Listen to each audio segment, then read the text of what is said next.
Hi guys, welcome back to our channel Gaming Basics. In today's video I will be teaching you guys how to turn off the notifications on your Slotomania game. So at first just open your phone, and as you open your phone, open your Slotomania game from wherever it is located. And as you open your Slotomania game, it takes a while to load because it depends on your internet speed. So all you have to do is just wait until it loads.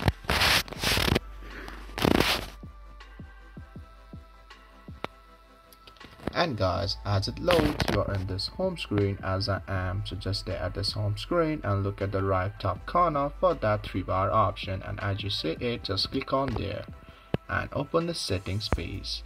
And as you view the setting page, you can see the notification option right here. So just click on here to turn it off. So guys, that's how you turn off the notifications on your Slotomania game. If you find our video helpful, please leave a like and please do not forget to subscribe our channel. Also hit the bell icon to get updates with our latest videos, and drop a comment for reviews and more content like this. I will see you guys again in our next video. Thank you for watching.